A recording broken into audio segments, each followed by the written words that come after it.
COVID tidak kelar karena ditunggangi oleh perebutan kekuasaan bergimik politik.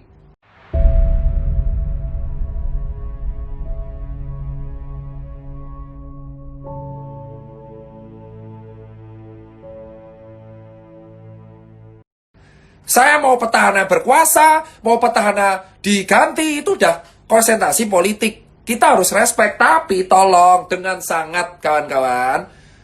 Ini masalahnya, urgensinya kacau banget. Urgensinya COVID. Banyak orang di lapangan nggak makan karena di PHK.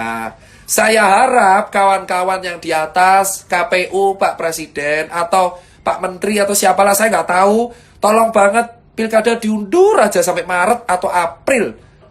3 bulan saja. Tolong, biarkan warga di bawah ini makan tanpa harus terbagi lagi. Susah, Pak, kalau COVID-nya nggak kelar, tapi kita opininya terbagi. Ini bukan perkara vaksin. Vaksinnya ketemu kok Desember. Pak Luhut bilang begitu. Saya paham, Pak Luhut, tapi bukan masalahnya itu. Masalahnya, kita ini sudah terbagi gara-gara Pilpres 2019. Apalagi kalau dibagi karena pilkada.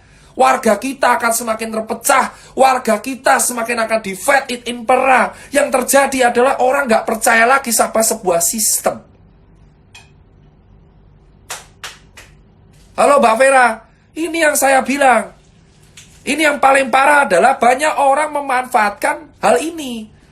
COVID itu kampanye gratis. Makanya banyak kepala daerah yang membuat kebijakan ngawur. Karena kampanye gratis. Paham? Sekarang saya aja berpikir. Ini fakta. Contoh DKI. Kamu cek dendanya kemana? Ditanya. PSBB DKI. Tapi faktanya dirazia rumah makan. Terus tetap aja warga DKI-nya ke Jabar. Di Surabaya berantem sendiri. Wali kota dan Pemprov, Bukoviva. Pak Koster juga. Terus piye? Kalau semua orang mau sendiri-sendiri ya mumet, bos. Ini efeknya Pilpres luar biasa loh sampai sekarang. Itu di lapangan saya. Jadi faktanya yang menyebabkan COVID kacau adalah politik. Itu kesimpulannya di nomor 4. 1, 2, 3, saya kasih prolog.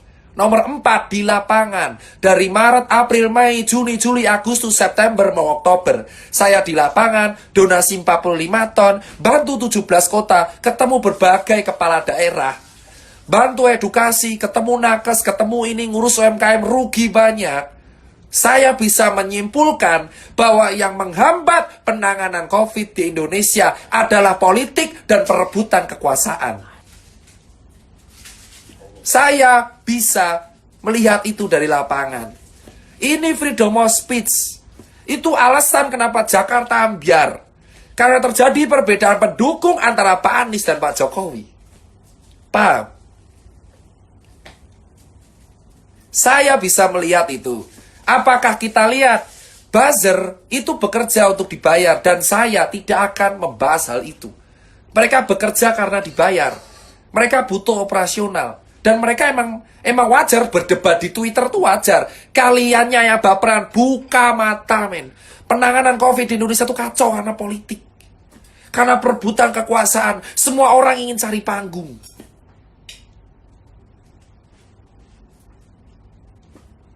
COVID itu ada, memang. Politiknya ada, dicampur mereka berdua. Dan dokter itu harus patuh berdasarkan SOP yang dibuat oleh pemerintah. Jika dokter melakukan pekerjaan di luar SOP, akan dituntut 3 hal. Izin prakteknya dicabut, malpraktek, dan dituntut hukum.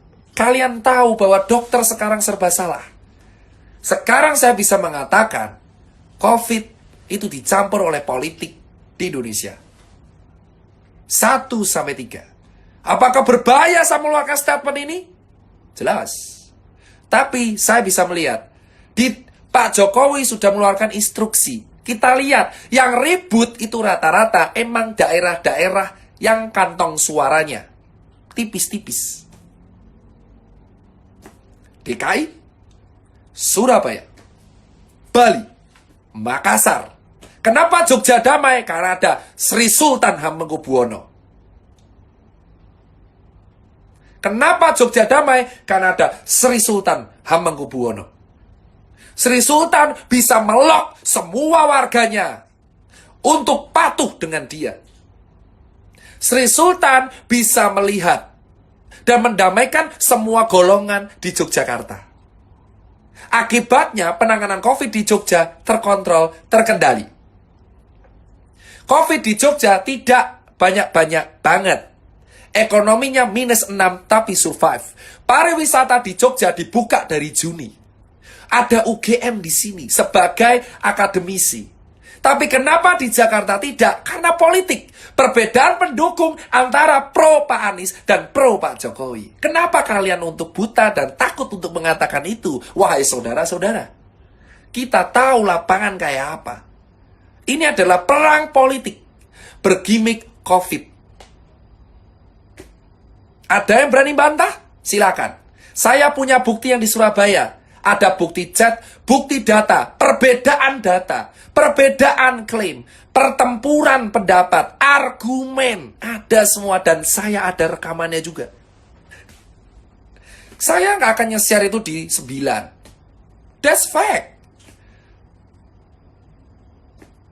COVID dan politik tidak bisa dipisahkan. Kenapa kalian takut? Telur bekerja, tanya dia bekerja untuk siapa? Pembayarnya siapa? Cek aliran darahnya, akan ketahuan. Simple. Kalian pikir aja akun-akun buzzer seperti itu bekerja untuk membayar, dan itu nggak salah. Telur dari awal tuh terkesan untuk menekan pemerintah terus. Kita akan tahu dia bekerja untuk siapa. Siapa pengaconya, apakah pemerintah bayar dia atau anti, kita nggak tahu. Tiba-tiba telur ada di awal COVID terus langsung meroket. Kalau saya dari dulu, saya terkenal dulu adalah bantu Pak Jokowi dan bantu Pak Sandi. Ya saya di lapangan ya, saya tahu faktanya. Di Makassar pun terkait politik.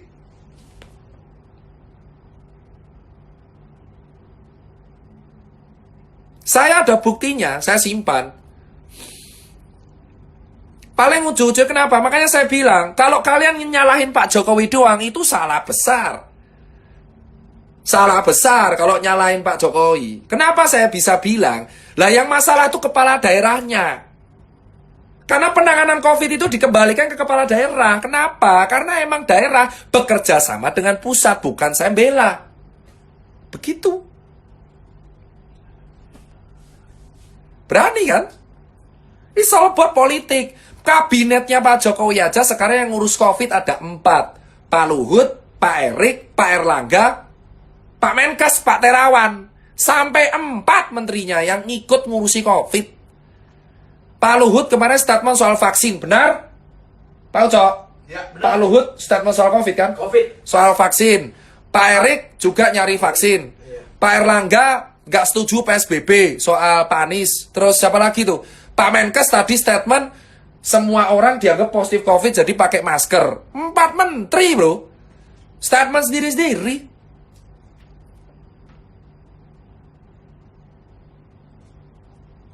Saya lihat apakah daerah yang berani. Maka kita berpikir kalau kalian mau nyalain presiden percuma. Berarti Pak tolong toh Pak.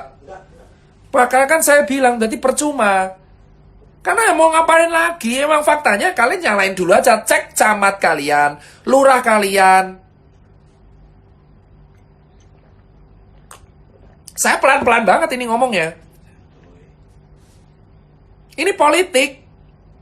Nggak akan kelar. Kalian mau tanya COVID mau kelar kapan di Indonesia? Nggak akan kelar. Sampai pilkada selesai nggak akan kelar. Paham?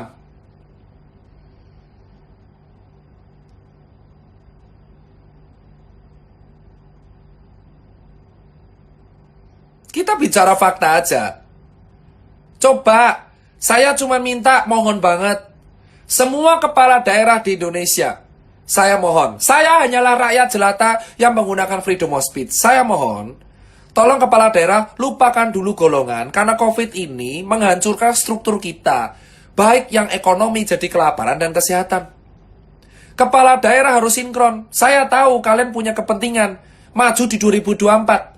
Pak Anies pengen jadi presiden, Pak Ganjar, lalu ada Pak Sandi, calon-calon presiden, Pak Ridwan. Semua berpotensi. Saya tahu itu hak politik semua orang. Tapi tolong, untuk kali ini saja, mari ayo kita lupakan politik, lupakan partai. Ayo, satu-satu aja. Selama 4 bulan aja, kita bareng, kerja bareng, duduk bareng. Lupakanlah kita kepentingan politik, ambisius kita. Lupakan, take down. Musuh kita sekarang COVID doang. Saya pengen presiden, memang. Tapi kalian logika, gerakan saya sarkasem. Saya 2024 gak mungkin menang. 2024 syarat presiden 40 tahun. Hanya orang bodoh yang percaya saya tuh nyapres beneran. Ya Pak? Ya. Ayolah pikirlah, orang nyapres tuh ada presiden threshold. Ada presiden threshold, ada minimal usia, ada minimal kursi. Bu, kamu tuh pikiran logis, Tirta tuh capres as a sarcasm. Anak muda butuh suara untuk bukti. Saya tuh hanya membuktikan bahwa saya berani bersuara dan saya nggak takut untuk dihujat.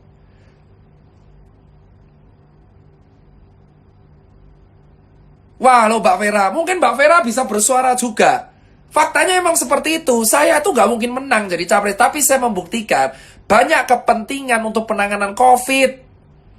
Ayo, saya cuma minta, ayo kepala daerah Jakarta, Surabaya, Jogja, Semarang, Jawa Tengah, semua provinsi.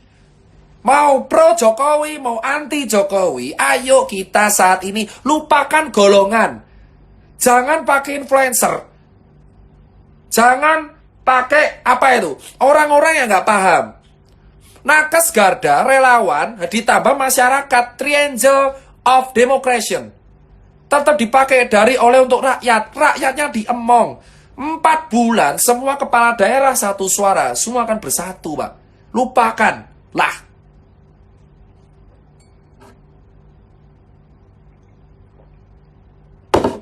Saya itu mau nyapres apa enggak? Enggak mungkin.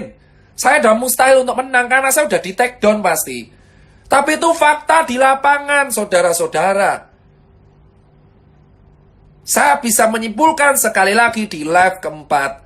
COVID tidak kelar karena ditunggangi oleh perebutan kekuasaan bergimik politik. Semua orang pengen memanfaatkan COVID untuk panggungnya. Tapi ketika kita nggak boleh. Itulah problem di Indonesia. Itulah problem di negara kita. Rakyat jelata tetap di bawah. Pusing besok makan apa. Gak tahu besok mau ngapain. Sementara para kepala daerah, para elit politik berlomba memanfaatkan COVID untuk kekuasaan. Beranikah kalian bersuara? Beranikah kalian untuk bersatu? Kemarin ada statement. Orang kalau olahraga pakai masker. Harus. Saya nyekit 6 menit. Sesak napas saya pakai masker. Sudahlah. Saya pengen kembali kesimpulan. Sudahlah. Sudah. Kita itu emang gagal lawan COVID. COVID sudah menyerang ke semua provinsi. Meruntuhkan struktur ekonomi, meruntuhkan struktur kesehatan. Kelak kita akan mati ataupun kita mati kelaparan atau mati karena COVID. Kenapa Cina berhasil? Karena Cina menerapkan lockdown 2 bulan tapi warganya dikasih makan. Ada buktinya? Ada. Saya punya bukti, di Surabaya tinggal upload. Cuman gak enak, itu ada nama orangnya. Kamu gak usah keluar-keluar, saya 7 bulan di lapangan. Bukti mata, bukti capture, rekaman foto, semua ada. Kayak, jangan ini loh, nanti ini punya Pemprov. Surabaya tuh kayak gitu, jangan ke rumah sakit Pemprov. Nanti ditolak Pemkot, apaan sih? Kamu kalau bilang saya gak ada bukti, jangan bandingin saya dengan akun-akun kayak telur. Mereka pakai DM doang.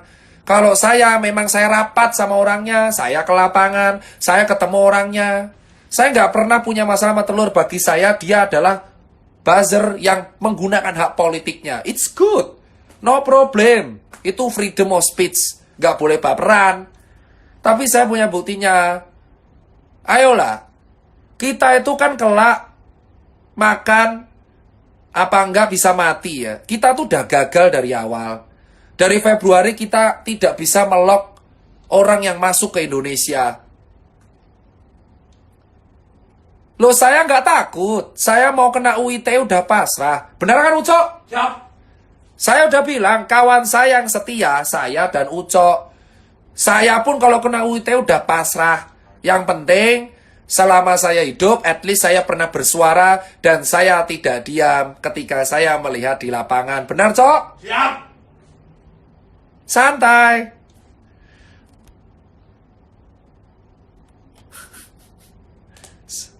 Itu yang saya bilang, santai. Kalau kamu mau lihat bukti, saya nggak akan share di medsos gampang. Kamu adalah mancing saya. Karena saya tahu kalau saya share bukti sekarang, kamu bisa ngeles. Terus saya di framing, Tirta fitnah.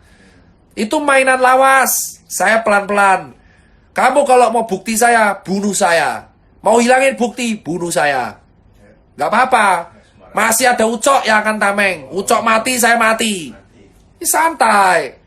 Saya tidak akan kepancing, ayo Tirta keluarin bukti. Karena kalau saya ngeluarin, saya tahu kamu akan kenalkan pasal fitnah dan UU ITE. Saya kan udah bilang, dari awal saya hati-hati nih ngomong. Pak Jokowi punya instruksi, kepala daerahnya menjalankannya beda-beda. Paham? Jadi saya selalu dari awal, tidak pernah nyalain Pak Jokowi. Why? Ya karena Pak Jokowi punya pembantunya, menteri. Punya kepala daerah, punya bupati, wali kota, punya camat. Presiden kan punya staf juga. Nah, sekarang kita tanya, COVID ini yang menangani siapa? Ya kan? Itu aja, kita lihat pelan-pelan gitu. Terus saya cuma bilang, dari bulan Februari, negara kita sudah gagal untuk ngelok pendatang dari Cina ke Indonesia. Pak, diudek Pak, iku Pak. Siap. Oh. Woi. Siap. Kan saya bilang, negara kita itu gagal ngelok pendatang dari Cina ke Indonesia. Mereka masuk ke Jakarta dan ke Bali membawa virus COVID.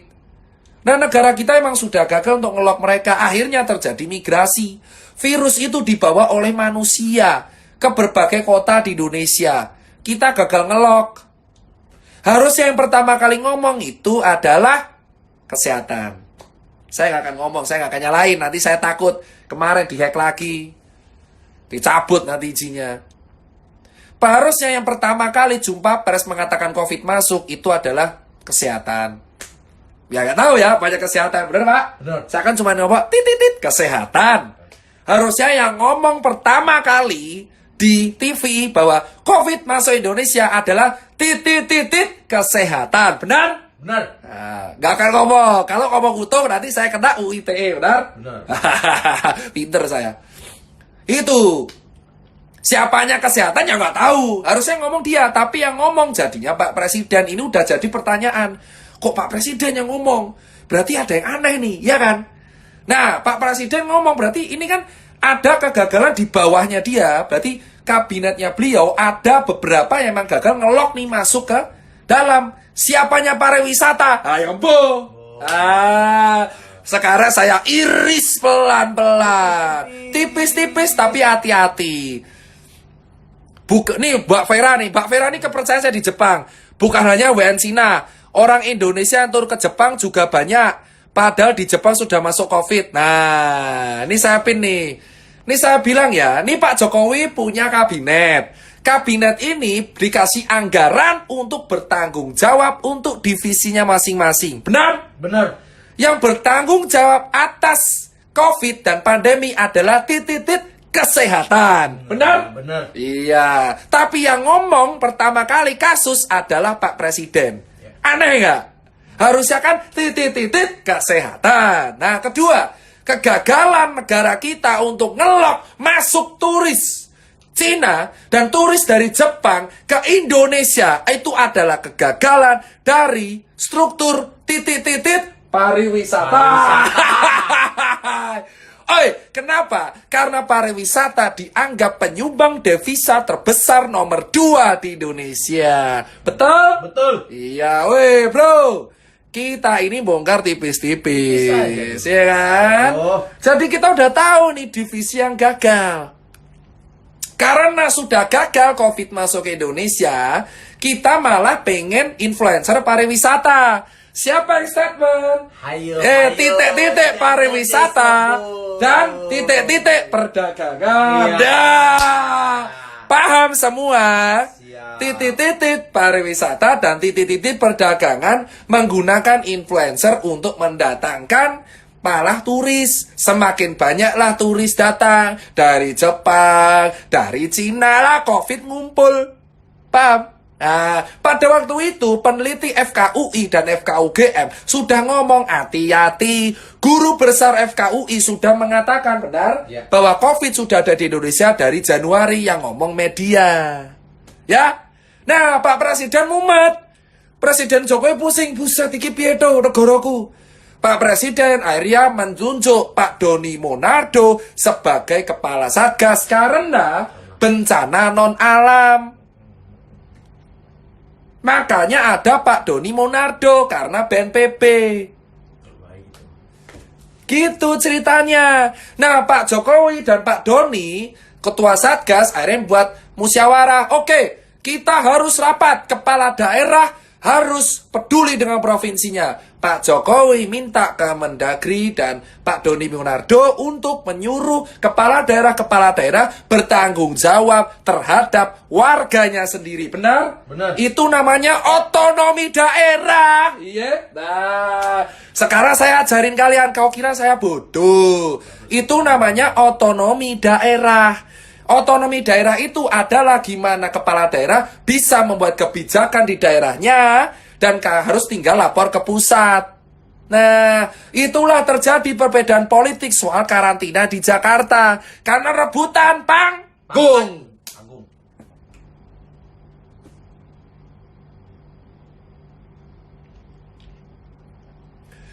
Gini, ini karena tugasnya pemerintah, Dok. Nah, ini saya bilang, ya. Saya bilang, kamu ibarat punya asisten. Asistennya dipasrai. Bos, lapor ya kalau ada COVID. Asistennya lapor. Menurutmu gimana, Bos? Kamu kalau berpikir, tolong sesuai dengan hierarki. Jadi, kita di awal aja sudah nggak bisa ngelok turis. Yang itu sebenarnya ranahnya pariwisata. Berimpact pada kesehatan. Padahal vaskes kita nggak lengkap, APD nggak lengkap. Habislah struktur kita. Banyak nakes infeksi, APD nggak ada, vaskes nggak lengkap, swab impor, duit nggak ada. Bu Sri Mulyani pusing, benar? Benar. Makanya Bu Sri Mulyani mumet iki pemasukannya sithik, pengeluarannya oke. Dan akhirnya Indonesia resesi. Dan yang disalahkan warga yang nggak patuh. Padahal dari Januari kita nggak tahu apa-apa. Itulah alasan saya kecewa. Warga tuh nggak tahu apa-apa di masyarakat, di lapangan. Nggak tahu apa-apa, nggak tahu A, nggak tahu B, taunya disalahkan. Padahal yang salah adalah kegagalan salah satu divisi kita yang gagal menahan masuknya turis luar ke Indonesia. Dan gagalnya struktur kesehatan untuk mempersiapkan fasilitas kesehatan di Indonesia. Saya belajar dari kesalahan. Saya akan tidak bilang siapa bilang. Kesehatan yang gagal melaksanakan kewajibannya untuk mempersiapkan vaskes di Indonesia. Beranikah yang lain ngomong? Boom. Beranikah yang main ngomong? Cuma Mendikbud yang berhasil. Tidak ada berita klaster. Tapi sekolah online ngasih kuota. Oke lah, not bad. Jadi tahu COVID itu politik. Itu nomor 4. Saya punya bukti yang di Surabaya. Dan buat kawan-kawan yang mancing, saya tahu trik kalian. Saya mancing, nanti kalian akan ngelaporin. Kalian ngelaporin saya fitnah. Sorry, saya mainnya nggak gitu sekarang. Bukti akan saya keluarkan dengan sangat pelan-pelan. Ya, ada perbedaan dan perseteruan di Surabaya dan di Jatim, dan buktinya ada WA, foto, rekaman suara, rekaman video. Saya keluarkan pelan-pelan dan maaf saya nggak akan kepancing. Ini adalah bukti otentik yang membuktikan bahwa penanganan COVID di Jawa Timur itu dipengaruhi oleh politik. Paham, Pak? Paham. Cuma di Indonesia saja, betul Pak Vera Aoki. Jadinya Pak Presiden pusing, anak buahnya gak manut semua. Jadinya mumet, cuman Sri Sultan Hamengkubuwono apik. Soalnya kenapa? Karena Jogja durung ngutangi Indonesia. Jogja di kemerdekaan ngutangi 8 juta gulden untuk Indonesia. Sri Sultan Hamengkubuwono IX diturunkan ke 10. Itu alasan Yogyakarta selalu setia dengan Indonesia. Paham? Itu alasan Jogja selalu mantap. Karena negara ini berdiri karena Yogyakarta, bosku. Karena pada waktu penjajahan negara ini, Pak Karno sudah nggak ada duit, pinjem, dikasih duit oleh Sri Sultan Hamengkubuwono ke-9. Jadi negara ini salah satunya berdiri karena duit Yogyakarta. Satu-satunya kota yang tidak ada perbedaan politik dan COVID-nya selalu aman. Buktikan dengan di kota lain. Jika saya dan Uco hilang karena ngomong kayak gini, itu adalah resiko dari perjuangan. COVID itu terganggu di Indonesia karena politik. Karena semua pihak ingin memanfaatkan COVID untuk sarana kampanye gratis demi 2024. Semua orang rame-rame mencari uang dengan 2024 melalui modus rapid test yang sebenarnya tidak berguna dari Maret.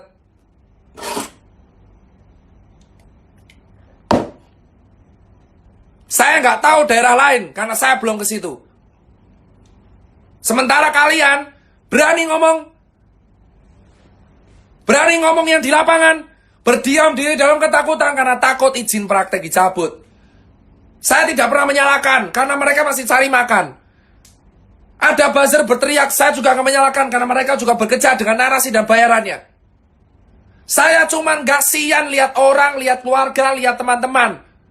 Saya hanya ingin kawan-kawan ayo prioritaskan kepala daerah dari Aceh, dari Sabang sampai Merauke, kita bersatu, lupakan politik, lupakan partai, lupakan pilihan, lupakan uang, lupakan kekuasaan. Ayo kita atasi COVID bareng-bareng. Kita sudah telat melakukan PSBB sekarang karena PSBB-nya juga nggak ketat. Karena kita gagal menahan turis untuk masuk ke Indonesia dan COVID sudah terlalu banyak menyebar di Indonesia. So, katakan sejujurnya, kita kalah.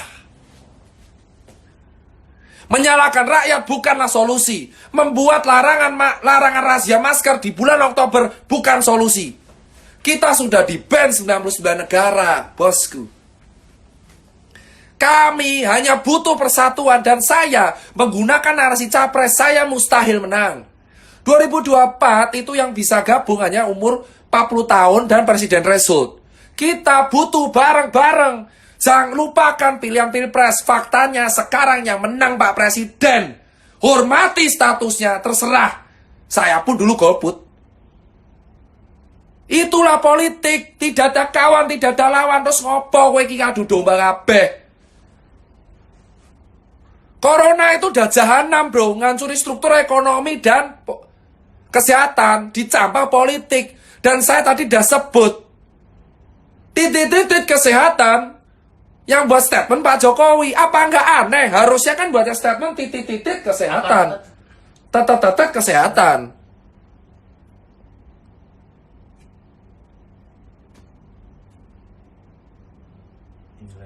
Kalian diam saja melihat aksi seperti ini.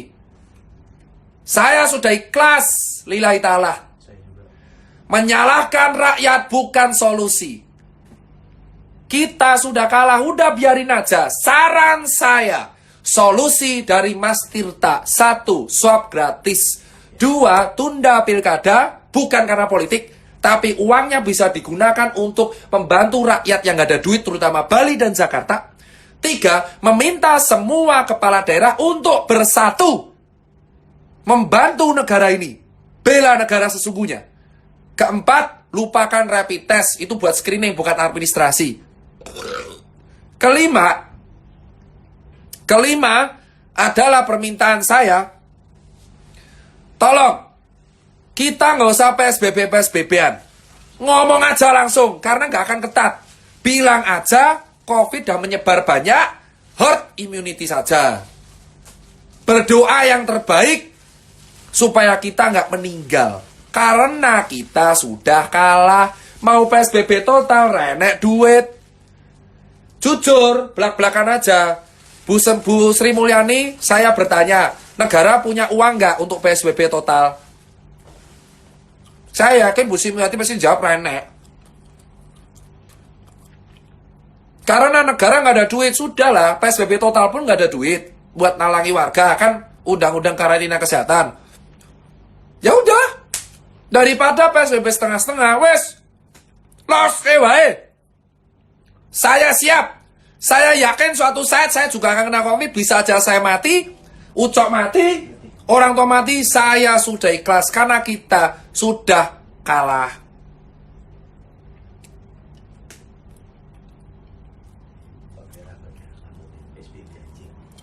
PSBB setengah-setengah itu orang ngurus apa-apa. Jujur aja, PSBB harusnya dilakukan ketika saya berteriak di bulan Maret.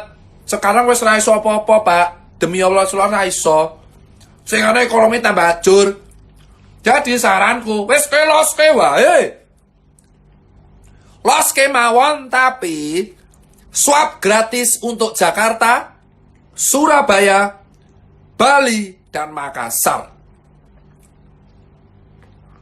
Jadi saran saya, wes los kemawon rasa anak PSBB, relawan edukasi, gak usah ada denda, nakes berusaha, tiga insentif, sing miskin yang kere gak ada duit, kasih duit, pilkada diundur, neso, kepala daerah bersatu, seleksi alam. Image publik, nasional, internasional jelek, rapopo. Tapi, kita seleksi alam, sing kuat bertahan, sing lemah wafat. Setuju, Pak? Wes kudu ikhlas. Karena kita dari awal sudah salah. Los kemawon. Aku siap mati yuk. Bener gak? Siap. Wes tahu siap mati los kemawon. Percuma aja kita mau PSBB. Faktanya COVID wes menyebar ning dindi. Lihat berita. PSBB tetap nambah 1000. Aku wes ikhlas. Los kedol daripada aku mati karena aku COVID, kelaparan, gara-gara PSBB, biarkan orang bekerja sesuka hatinya. Kita tetap 3M, pakai masker, cuci tangan, jaga jarak, edukasi sampai jebot, aku siap. Kepala daerah kompak, swab gratis Jakarta, Surabaya, Makassar, Bali. Terus kepala daerah kompak, tidak ada denda, dan semuanya adalah ranah PSBB. Ben wae kabeh kerja. Dulu di awal saya pengen PSBB, Pak Anies rem mundur, saya setuju, asalkan tegas dan semua kantor tutup. Tapi tetap baik. Jadi, wes Pak, rasa anak PSBB. Los kemawon, biarkan ini urusan para penguasa dengan akhirat. Jika saya, kamu, atau kalian yang mati, itu pertanggungjawaban para penguasa kita di atas. Jika internasional memandang kita buruk, itu sudah resiko karena kita gagal di bulan Februari. Ada 2 pihak harus bertanggung jawab, pariwisata dan kesehatan. Aku siap ben ke los de mawon aku mati, meh di blow up, meh diapake rapopo, penting aku ra setuju. Wis los dol seleksi alam ben ke. Daripada kowe kabeh tutup mulut. Kita gagal, kita kalah, ben seleksi alam. Pilih mati karena COVID atau Pilih kalian. Mah kita sebelum mati, at least kita berusaha mati-matian, bos. Los kedol, ikhlasau mati, bos. pilih mati karena COVID atau pilih mati kelaparan. Wis. Sudah. Pakai masker, jajak, cuci tangan, biarkan relawan edukasi. Rasa PSBB. Mau naik, mau positif naik, iki resiko aku wis ora peduli neh. Koncoku bangkrut kabeh, PHK kabeh, ramangan kabeh. Daripada chaos, wes Pak, rasa PSBB ikhlas kemawon. Ikhlas kemawon. Los dol, bos. Mati dhewe ben. Ikhlas tau. Nek aku urip, kalau aku hidup itu rezeki, nek aku mati wes takdir. Piye solusi ku ape ora? Bang, mau terkenal ya? Saya sudah terkenal. Siapa? Ini kita pin. Oke, Tompel Boy 1207. Pak Bazar, kalau mau mancing saya nggak gitu caranya. Saya nggak butuh terkenal. Toko saya tutup 4. Pegawai saya udah ngos-ngosan. Ya, toko saya udah tutup 4. Target saya udah kacau balau. Teman-teman saya ada yang sakit. Teman saya PHK. Saya nggak butuh terkenal, bosku. Saya udah tahu resiko ngomong ini apa.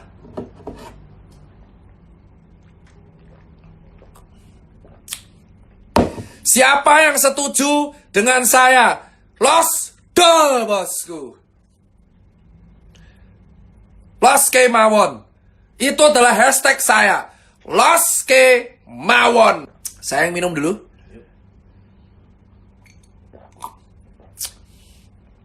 Karena kenapa saya bilang los kemawon? Wes kalah. Dari awalnya salah. Aku ra butuh terkenal. Ra penting. Buat apa terkenal jika kawan saya nggak makan? Buat apa terkenal jika pegawai saya nggak makan? Buat apa terkenal jika kawan saya nakes tidak bisa berhenti melayani pasien? Buat apa saya terkenal jika saya melihat kondisi penanganan COVID di Indonesia habis-habisan? Buat apa terkenal? Popularitas gak penting. Centang biru gak penting. Instagram gak penting. Aku sing penting los kemawon. Aku pengen nyambut gawe kayak biasa, praktek kayak biasa, rumah sakit aman, ben meh positif munggah, meh opo munggah, aku wis pasrah. Kalian semua yang munafik mengatakan, ayo Caca, kalian sudah tahu Indonesia sudah kalah. Seburuknya kau los dol apa? Herd immunity. Biarin saja. Mau apa? Kita sudah kalah, kamu mau apa? Sampai nunggu vaksin selesai. Kita los kemawon sampai vaksin. Kata Pak Luhut gitu. Ya kan? Ya. Katanya Pak Luhut, vaksin jadi 100 juta Desember sampai Maret. Oh wis, pencegahan, manut. Pokoknya aku los kemawon. Wis. Los kemawon. Los wani perih. Dewe nyambut mangan. Teriakan itu ke semua orang. Kita harus bilang, semua kepala daerah harus kompak. Los kemawon. Ikhlas mawon. Kowe aku kabeh bisa mati. Aku kamu bisa mati. Entah karena COVID, entah karena kelaparan. Sudah cukup aku melihat temanku mati, atau keluargaku mati, atau guruku mati. Sudah cukup. Karena kesalahan penanganan dari awal. Siapa yang takut ngomong itu? Sudah. Los kemawon. Terima kasih para politisi yang berjuang demi kekuasaan di negeri ini. Yang akhirnya membuat warga sengsara setengah mati. Dan akhirnya karena sengsara setengah mati, saya pun juga akan ikut mati. Cepat atau lambat, entah dijemput atau nanti. Bosku, terima kasih para politisi. Semoga Allah membalas kalian di akhirat nanti. Yang memanfaatkan COVID untuk kepentingan kalian sendiri. Jika dari awal semua kompak, tidak egois, mementingkan rakyat, maka kejadian keparat ini tidak akan terjadi. Saya ikhlas, biarkan Allah yang membalas dan memberikan laknatnya kepada semua politisi yang memanfaatkan COVID. Los kemauan, ikhlas mawon.